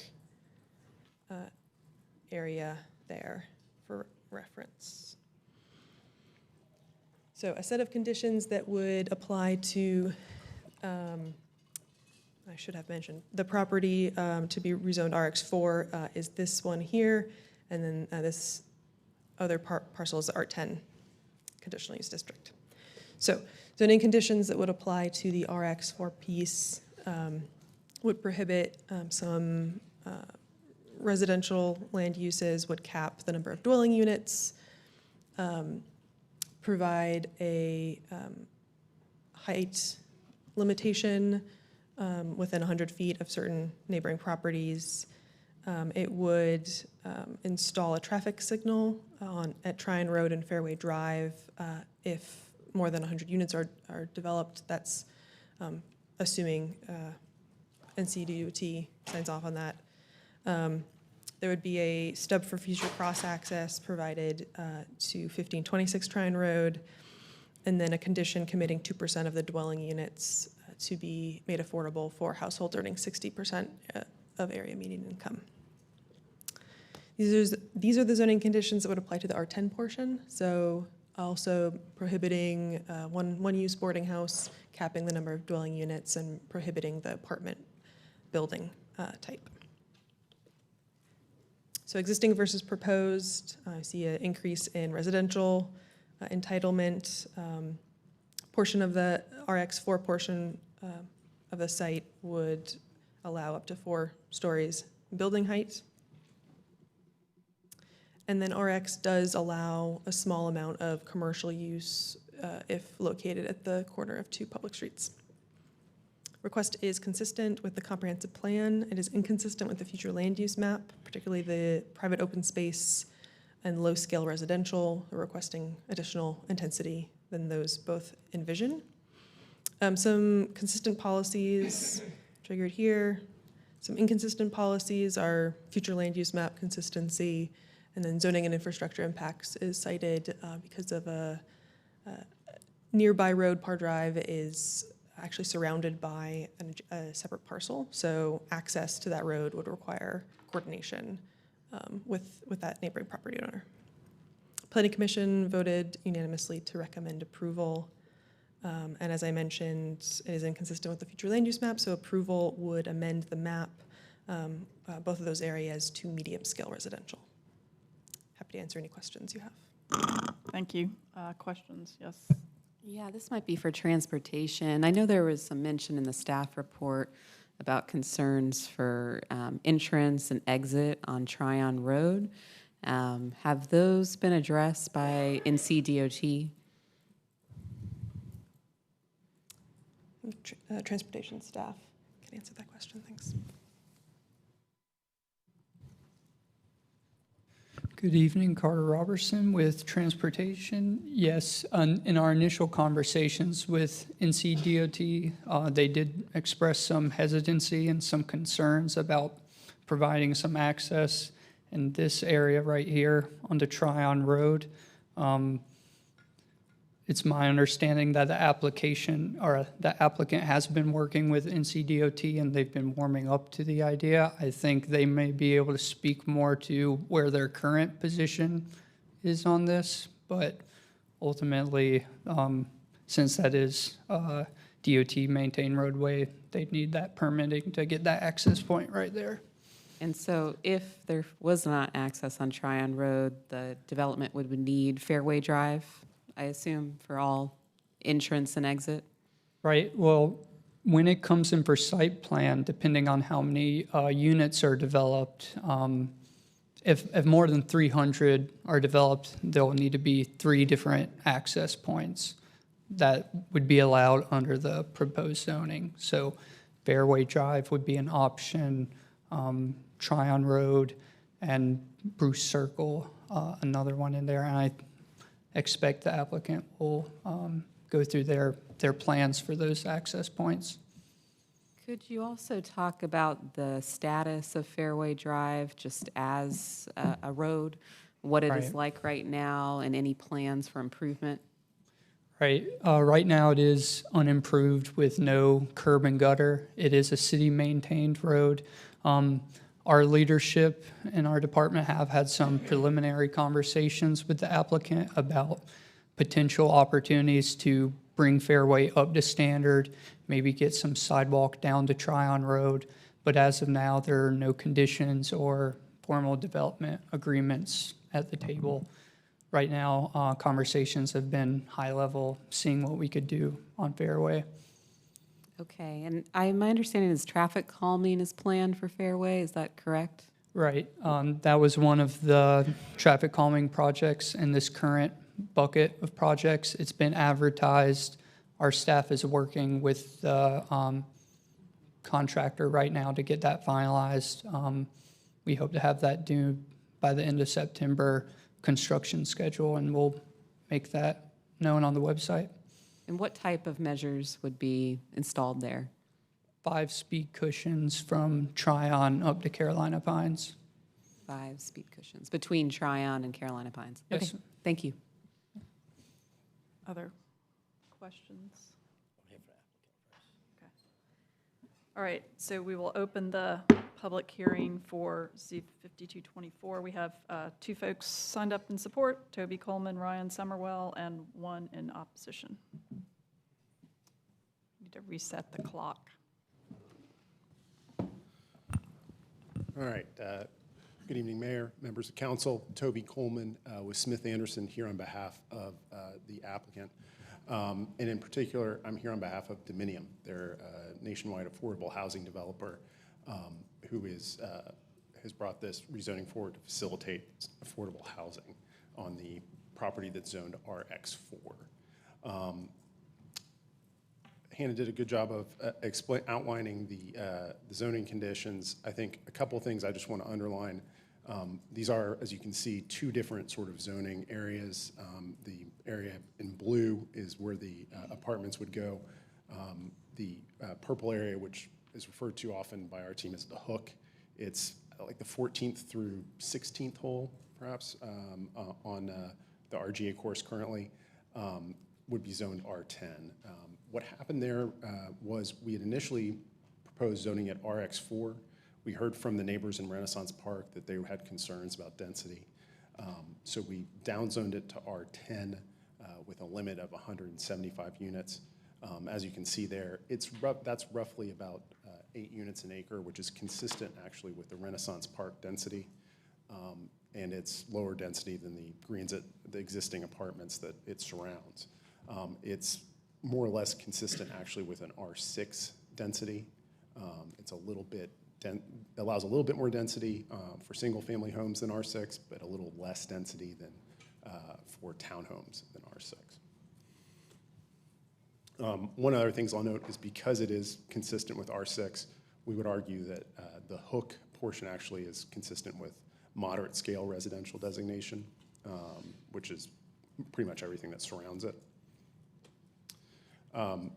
wanted just to note that one of the conditions we have for for what I'll call the apartment block, the area zoned RX4, was a height limit along Bruce Circle. The reason we did that was because the intervening road, Bruce Circle, basically created an area where there weren't neighborhood transitions that would otherwise be applied by the code. So we wanted to put those in just to ensure that all of our neighbors on Bruce Circle had consistent height restrictions in that area. As already been noted, we are looking at, we've been working with the city for probably 4 or 5 months now to try to come up with a public-private partnership to do some improvements on Fairway Drive. This would all be off-site improvements. A lot of the discussion to date has focused on basically that area from Tryon Road up to that intersection, the access area for the development for the apartments, and looking at doing a sidewalk and curb and gutter along that stretch of road. That would all be off-site improvements, and so a lot of the discussion has been around how, if we did that, would there be a way for the city to participate that either with fee waivers or other things. We've been working through all the issues there. And with that, I'll hand it over to Ryan Summerwell of Dominion. Good evening, Council. Appreciate you listening to our speech this evening. As Toby mentioned, Dominion has been specializing in the development and ownership of affordable housing for nearly 50 years. We feel that through years of trial and error, we are one of the most experienced developers, owners, operators, and managers of this specific type of housing across the country. The site plan that you just previously saw, that is a 370-unit proposed apartment community, of which 100% of those units would be set aside at 60% of area median income. I think some other notions for Dominion as a team: we are a vertically integrated company. We have an internal contractor and architecture services team that focuses primarily on the quality control of the communities that we design and develop. We consider ourselves, the antithesis of your, call it market rate or merchant builder. We pride ourselves on being part of the community. Our intention is to own and operate this community for the long term, typically 15 to 30 years, if not longer. And so as part of that, we also manage every single community that we operate.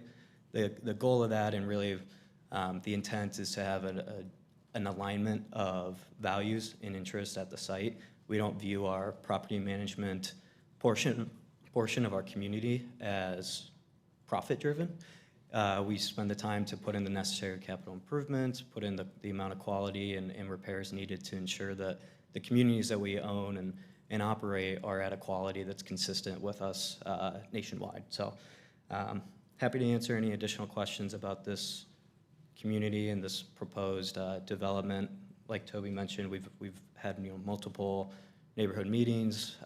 We engage with Planning Commission. We've been engaged with city staff as it relates to a public-private partnership of some aspect, because given our intent and desire and our commitment to this area and to being an owner and operator, we do want to see the improvement of Tryon Road. We do want to be a part of that benefit to get it to the level of quality that would require ongoing maintenance. So again, appreciate the time. Happy to answer any questions. Thank you. Any questions for Mr. Summerwell? Yep. Could you just speak to the fact that the conditions mention 2% of the units being 60% AMI, but you intend to build 100% of the units at 60% AMI? Correct. The intent there was to provide a minimum just to ensure that the community itself and the land that we are rezoning has an affordability component. That being said, us as the developer, we have the full intent to develop this and set aside these units at the affordability restriction. I think the key component there was the 2% minimum affordability applies to our specific, the non-hook piece of the property as part of the rezoning. And I would just note that Dominion is a contract purchaser, so a lot of the reason for the 2% versus, say, 100% is that is the property owner, which is Raleigh Golf Association, didn't necessarily would be saddled with a 100% affordable commitment if, in the unlikely event that this thing fell apart. Thank you. Okay. We also have Mr. Gene Cobb in opposition, so we will ask, is Mr. Cobb, yes, here?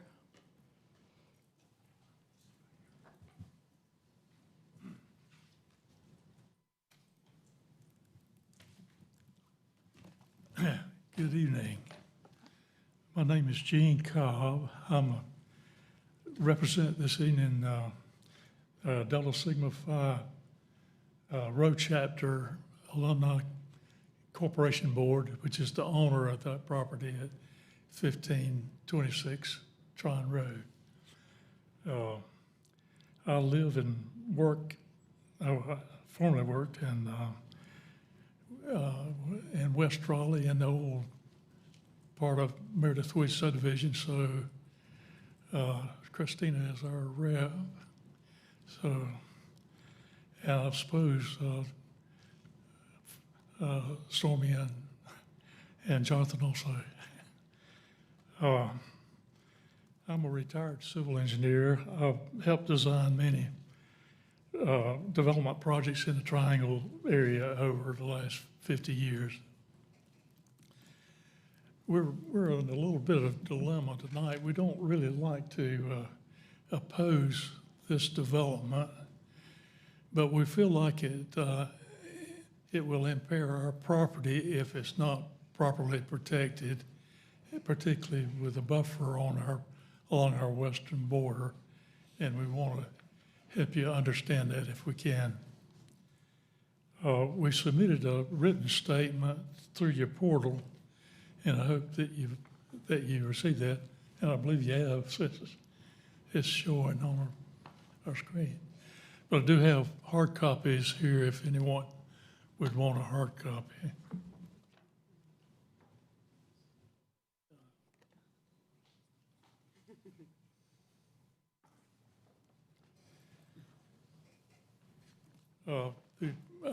We've submitted the written statement that kind of describes our process of our attendance at the neighborhood meetings and the planning commission meetings. And Dominion's representatives made a presentation at each of those and included a preliminary site plan, which I believe is not required and is not legally binding for rezoning. But, and we noticed a couple of things. One was they did include a cross-access to the back of our property, which we would just ask that that be added as a condition. And it has been, I know, so we're pleased with that. We've come to, I guess, a point of not having agreement on the easement. And to, I say to Dominion's credit, we've had some mishaps on our timing on several proposals. They had asked for our recommendation. We've had that batted back and forth. And but at the end of the day, at our last public hearing, our understanding was that they were not in agreement to provide one, that it wasn't required by the UDO, and it did not fit their proposal. It did not fit their plan. So we're at that loggerhead, and we'd like to resolve that and have that added as a condition if we can. And what does that matter to us? Well, we have a unique nature of our house relative to the other fraternities at state. We're naturally buffered by the golf course, which we have been called a palace in the pines. It's a source of pride for our brotherhood. And we've been in the process of trying to renovate that old property, and we've commissioned a number of studies prior to this proposal rezoning, and have spent some time and money in doing that. It called for a $2 million capital in funding solicitation project, and we had actually polled about 800 of our brothers and found that that might be feasible for us.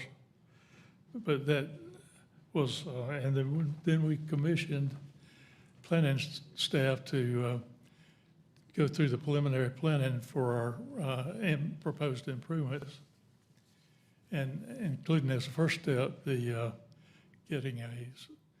going through your historic properties people and getting a certificate of appropriateness, which we finally were able to obtain this summer. So we've had all that prior to this rezoning. So now we are at an impasse on just, we feel like we'll be compromised a bit in proceeding. Now, we've noted a couple of flaws, I think, in the application. One is that in the spot it calls for historic properties, the notation is N/A. And we just say we're in the middle of all that, and we're a historic property.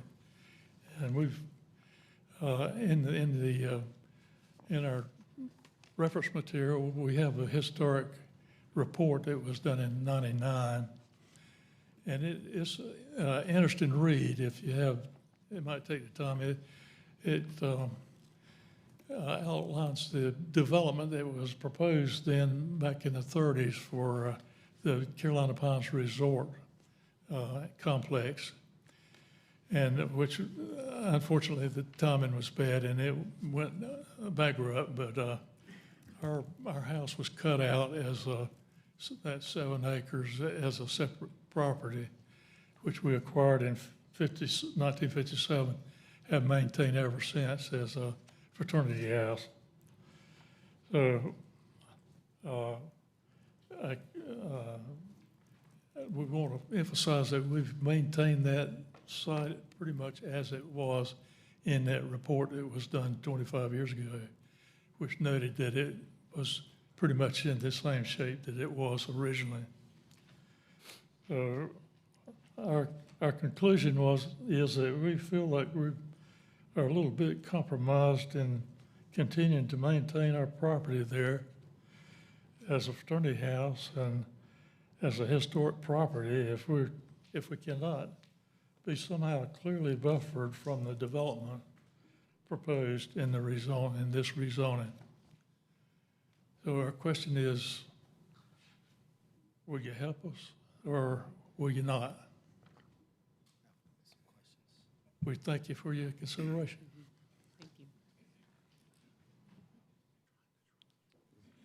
Thank you. Questions for Mr. Cobb? Yes. Yeah, a couple questions for you.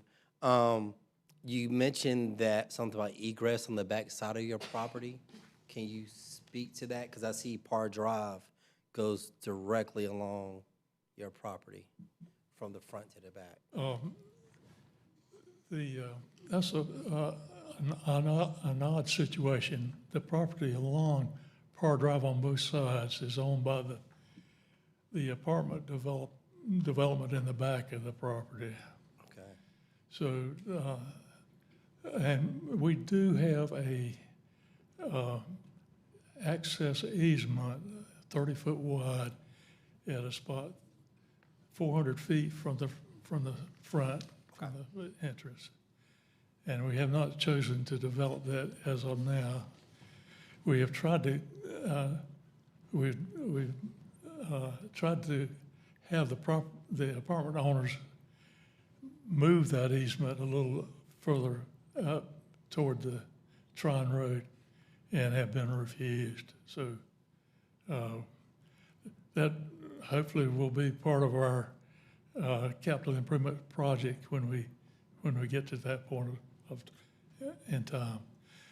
But it also means that all this property that you're looking at on that hook track has no access to Parr Drive. So that's something of a flaw. And it's going to require, it's properly identified in your report from your staff that it will require access agreement to the apartment properties in the back there. Okay, so access agreement similar to what you do or don't, I'm confused, you do or don't have an access agreement of a Parr Drive? They don't have. They don't have one? Okay. Okay, and then the other thing is, I know you said you're applying for historic designation, but the other property is separate, so I don't see, unless staff or someone knows something I don't see the conflict there. Okay. Sir. Yeah, I just had a few items I want to bring up. So what I'm hearing, I think the main request was a 65-foot wooded buffer between your property and this rezoning case, correct? Yes. And so in my experience with cases, that's pretty big number. We don't usually have that kind of separation between properties. Would staff, though, speak to what is required in terms of the property line separation, any vegetation? Sometimes there are conditions added for vegetation, so this is to staff. What would be required?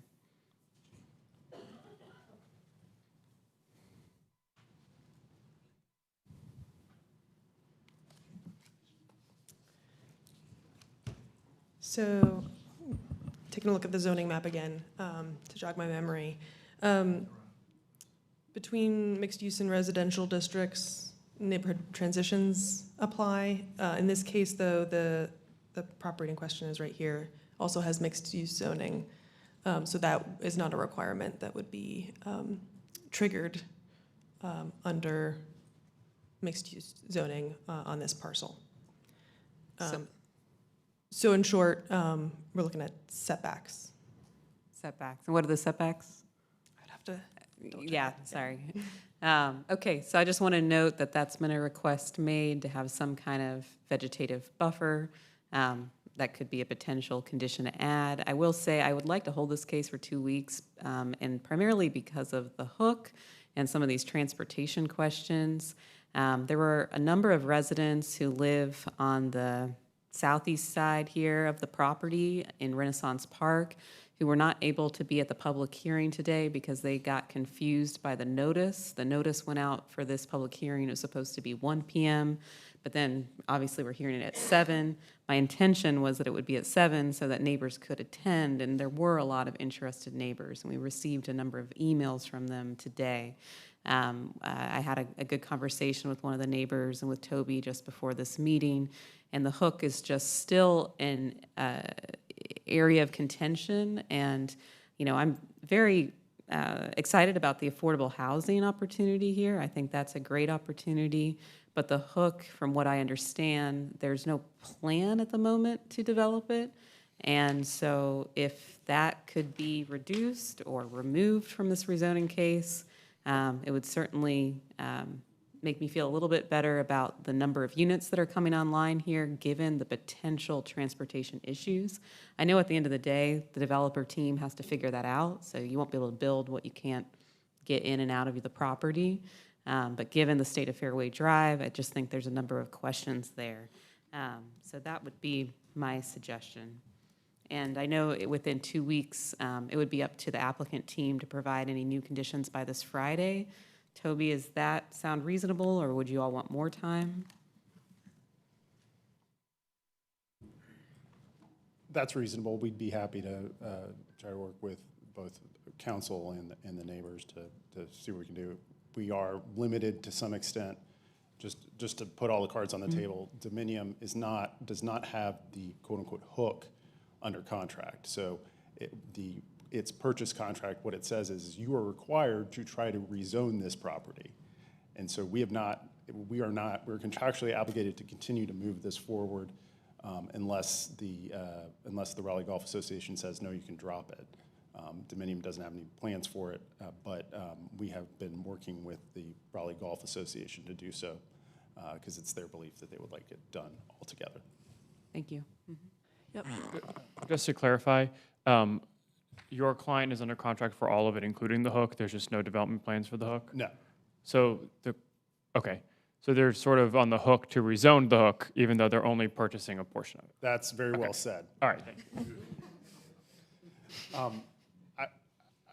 If I could, I'd just like to note a couple things.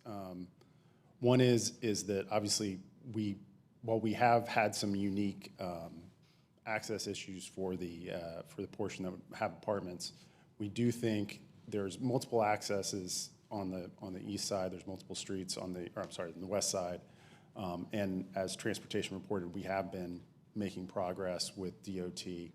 They initially said, no way, no how are you accessing Tryon. They're now starting to modify that, so we feel very encouraged about that. We did hear a lot at the neighborhood meetings about the desire for a light at Fairway and for improvements, so that's why we've been working very hard on that.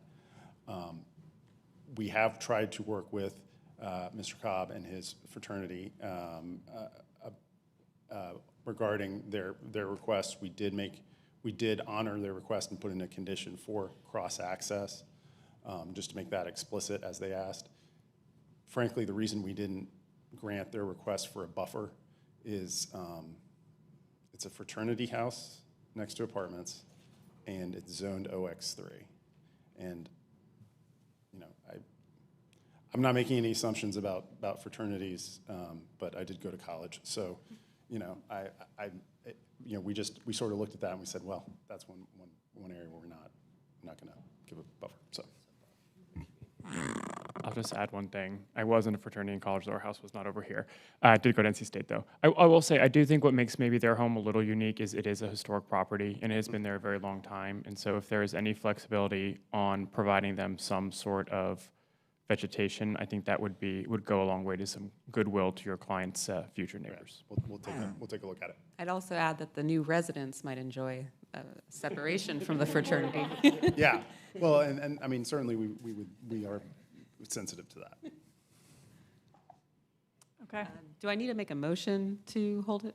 Okay, that'll be my motion to hold it for 2 weeks and then come back for our September, 16th meeting. And All right. that will be a daytime meeting, yeah. Best we can do. Motion and a second. All in favor of the motion, aye. Aye. All opposed, nay. Right, so that passes. Appreciate it.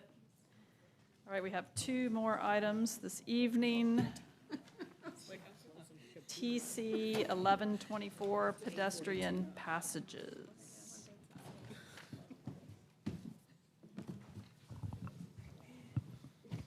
Good evening, Mayor and Council. Justin Hermeta with Planning and Development.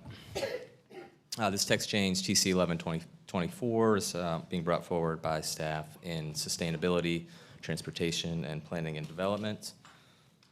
As background, the goal here really is to implement some portions of the Community Climate Action Plan, specifically some goals and action items related to reducing greenhouse gas emissions, reducing vehicle miles traveled, and improving safety and comfort for pedestrians and bikers.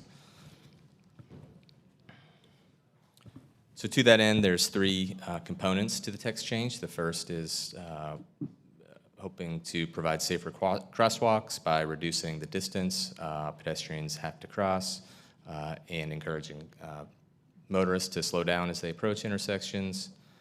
There are some design specifications intended to improve safety on pedestrian passages. And finally, some language that would incentivize the construction of more pedestrian passages with new development.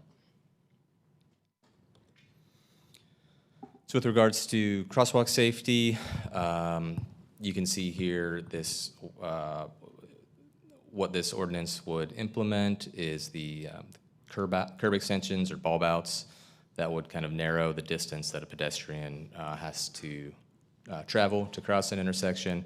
Also kind of encourages motorists to slow as they approach those intersections. You can see in the graphic there how the visibility sight lines are enhanced for both the pedestrian and the motorist in these scenarios. A couple images of these in practice. Finally, the actual UDO street sections, how they would be amended. You can see that crosswalk distance being, intersection distance, excuse me, reduced to 20 feet. This is the neighborhood yield street, but these rules would apply to a handful of street sections, any that allow for on-street parking.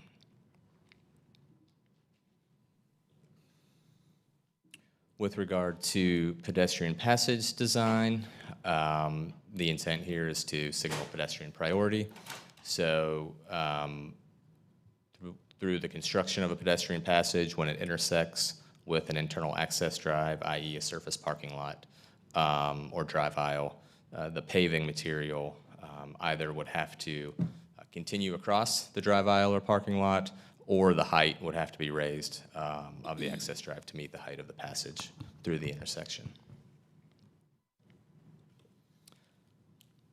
In the scenario where the passage is parallel to the parking area, again, either the pedestrian passage would have to be raised above the grade of the parking lot, or if at the same grade, some type of permanent physical separation would be required, bollards, et cetera.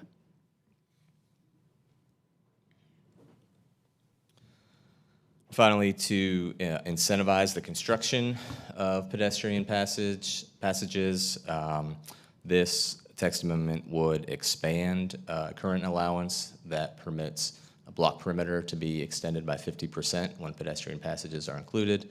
This text change would increase that 50% up to 100. So in the hopes of kind of creating more pedestrian passages and improving the pedestrian network over time. The one exception here is that if the street is mapped on the comprehensive plan, the passage could not be used in place of that. It would still have to be constructed. That concludes my presentation. Happy to answer any questions. Thank you. Do we have questions? Councilor Patton. Kind of adjacent. Hi, Justin. Hi. We already did this one before, right? And we're having to redo it because of state legislation? No. No. No. Okay. I'm thinking of something else. You may have seen it when it came through to authorize, like some of the concepts, but the actual ordinance hasn't been adopted yet. Okay. I'm thinking of something else then. Okay. Any other questions? Okay, I will open the hearing for TC 1124, and I have no one signed up for or against closing the hearing. Yes. I move to adopt the proposed consistency statement dated September 2nd, 2025, containing the agenda materials, and to approve the zoning text amendment. Second. Any other discussion? All in favor of the motion, aye. All opposed, nay. Thank you. Thank you. And the next one is TC 225. Yep. These are just a couple of pretty straightforward changes to the stormwater ordinance to reflect some updates in state law. So there's two pieces to this amendment. The first relates to the construction of 1 or 2 unit dwellings on parcels that are greater than 1 acre in size. There were some rules adopted in May of 2023 that kind of inadvertently had the unintended consequences of requiring full stormwater regulation compliance when these 1 or 2 unit dwellings were being constructed on these lots. And so what this text change would do would match some language in the state administrative code and apply the full stormwater requirements not on parcels of 1 acre or greater, but only when land disturbance reaches 1 acre or more. The second piece then is just an update to the definition of built upon area to match or to comply with state law that was passed last year. That ordinance or that state law is already in effect. My understanding is stormwater staff is already applying it. This would just update the UDO to match that state law. And you can see the changes here. Changing the definition of built upon area to, you can see how decks and gravel would no longer count as built upon area. Artificial turf would no longer count so long as it's placed on top of a pervious surface. Just a question, is artificial turf, so it's permeable? That's, by definition, it would be, so long as whatever it's placed on top of also allows water to flow through.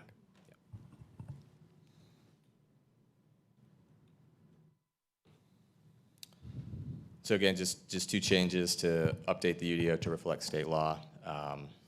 Happy to answer any questions. More importantly, stormwater staff is here to answer questions you might have that are of a technical nature. Thank you. Questions? All right, I will open the public hearing for TC 225. We have no one signed up for or against. Closing the hearing. At you. I'm ready with the motion if we are. I know, that's what I was thinking. Somehow I thought he might, okay, go ahead. I move to adopt the proposed consistency statement dated September 2nd, 2025, containing the agenda materials, and to approve the zoning text amendment. Right. Motion and a second. All in favor of the motion, aye.